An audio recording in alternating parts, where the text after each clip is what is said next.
BNP ইসলামের রাজনীতি করে না।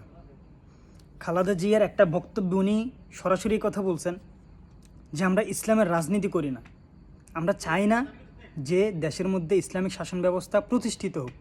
কিন্তু যারা ইসলামিক রাজনীতি করে, যারা চাই বাংলাদেশের মাটিতে ইসলামিক শাসন ব্যবস্থা প্রতিষ্ঠিত হোক, কোরআনে আইন বাস্তবায়ন হোক, আমরা তাদেরকে সমর্থন করি, আমরা তাদের বিরোধিতা করি না। কারণ বিএনপি একটি গণতান্ত্রিক দল, প্লাস ওরা সবাইকে নিয়ে রাজনীতি করতে হয়। হিন্দু, মুসলিম, বৌদ্ধ, খ্রিস্টান কিংবা যত ধর্মের লোক কিংবা যত দলের লোক যারাই আছে, যারা বিএনপিকে ভালোবাসে, তাদের সবাইকে নিয়ে বিএনপি দলটা করতে হয়। তো সেদিক থেকে বিএনপি এক তরফায় গিয়ে ইসলামিকভাবে কাজ করতে পারে না। খালেদা জিয়া নিজে বলছে যে আমরা ইসলামিকভাবে ইসলামিক দল করি না, ইসলামের রাজনীতি করি না, কিন্তু যারা ইসলামিক শাসন ব্যবস্থা কায়েম করতে চায় আমরা তাদেরকে সাহায্য করি, আমরা তাদের বিরোধিতা করি না। এখানেই বিএনপি আর আওয়ামী লীগের মধ্যে পার্থক্য।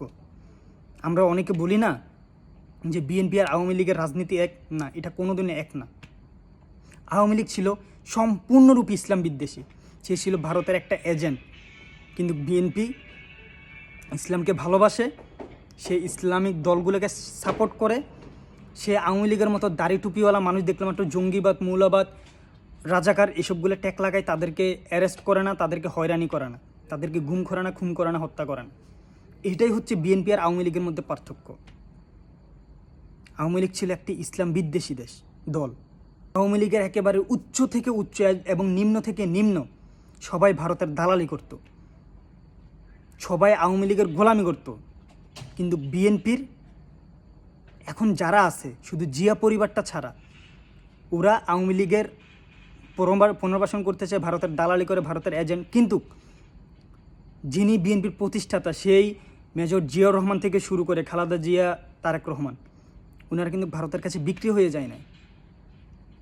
ওনারা দেশের জন্য এবং দেশের মানুষের জন্য কাজ করে। ওনারা আওয়ামী লীগের দালালি করে না, আওয়ামী লীগের গোলামি করে না। আর বিএনপিকে মানুষ ভালোবাসে শুধুমাত্র এই জিয়া পরিবারটার কারণে। জিয়া পরিবার যেদিন মাইনাস হয়ে যাবে, ওই দিন বিএনপির অস্তিত্ব খুঁজে পাওয়া যাবে না। আর জিয়া পরিবারের পরের স্থানে ছিল মির্জা ফখরুল, আর মির্জা ফখরুল নিজেই তো একজন র এজেন্ট, ভারতের এজেন্ট। তা কাকে কি বলবেন? আওয়ামী লীগ আর বিএনপি কোনোদিন এক হইতে পারে না।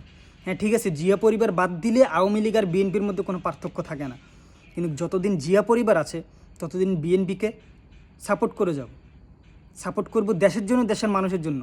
কিন্তু যেদিন দেখব যে বিএনপি জিয়া পরিবারও আওয়ামী লীগের দালালি করতেছে, ভারতকে পুনর্বাসন করার চেষ্টা করতেছে, সেদিন বিএনপি জিয়া পরিবারকেও মাইনাস করে দেব। কারণ আমি কোনো দলকে ভালোবাসি না, আমি দেশকে ভালোবাসি, দেশের মানুষকে ভালোবাসি, আমি আমার ইসলামকে ভালোবাসি।